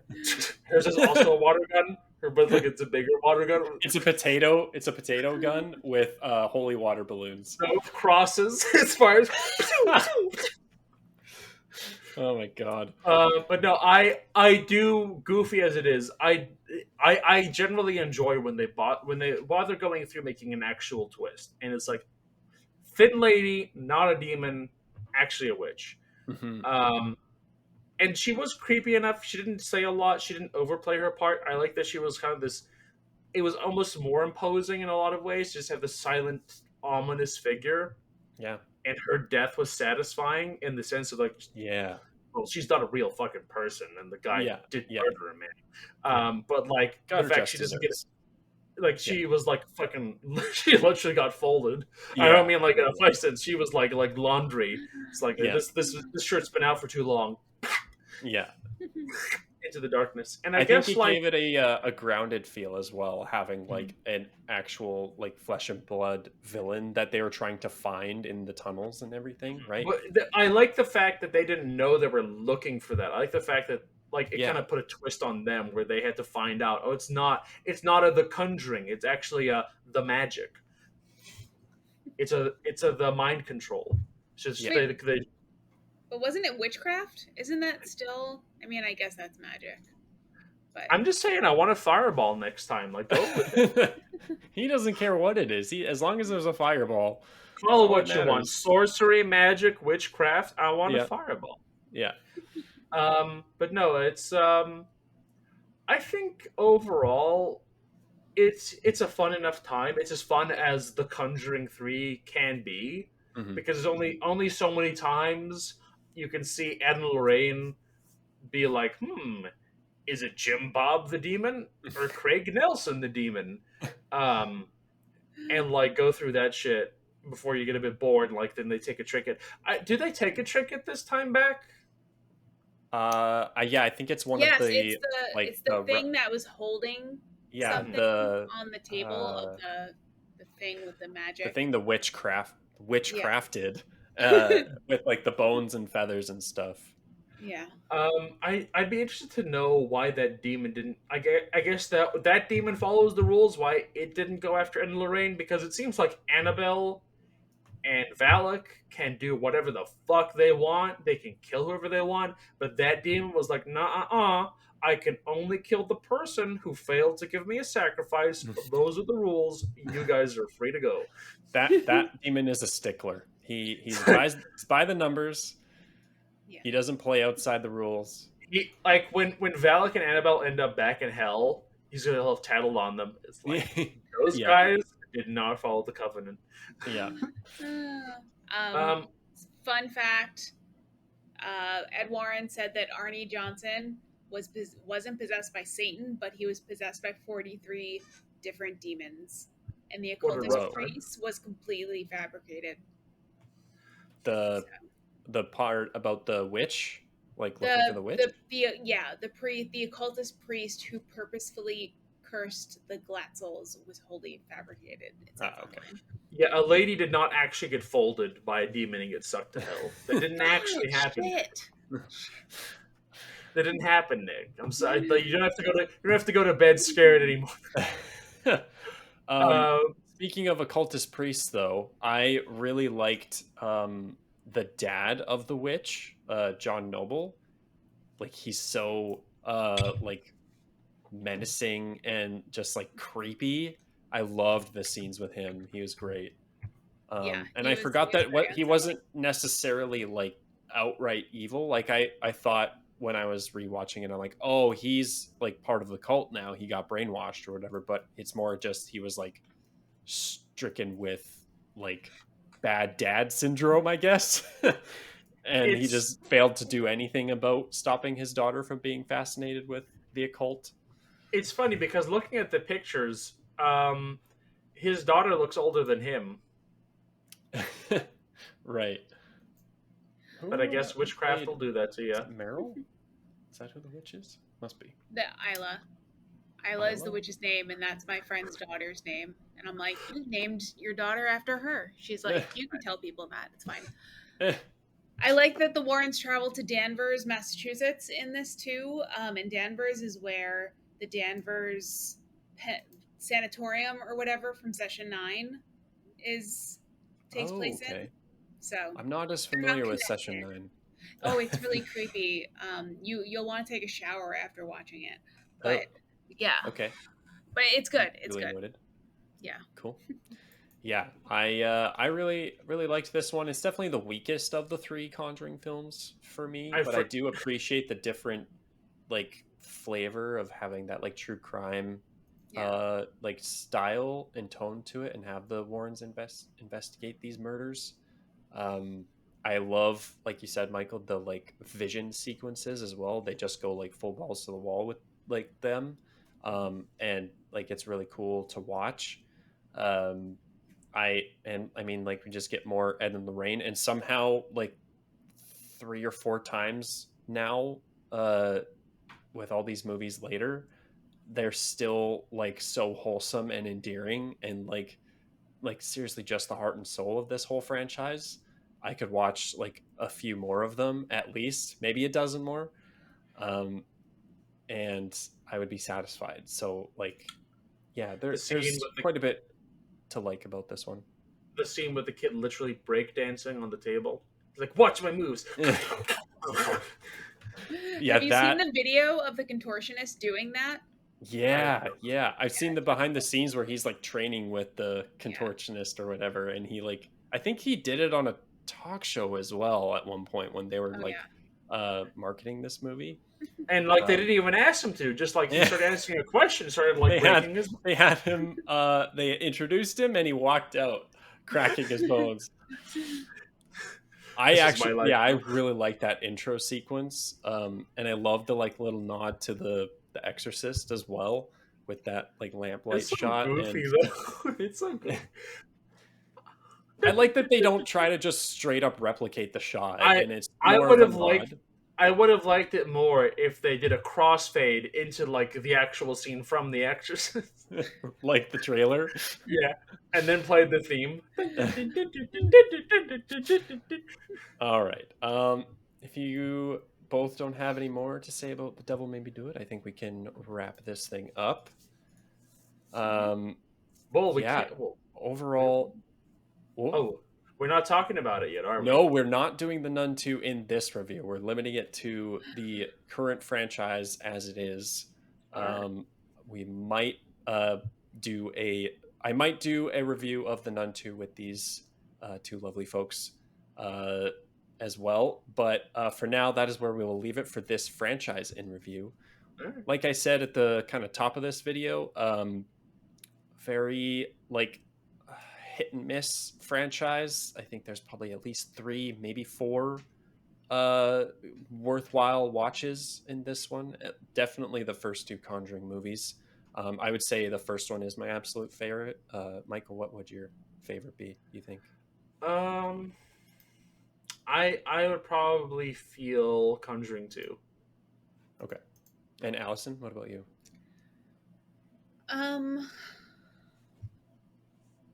I'll say the first Conjuring as well. Okay. Yeah. There's like nowhere you can go wrong with the first one, in my opinion. Definitely, if you're only going to watch one of these films, I would definitely say the first one. The other thing that is nice about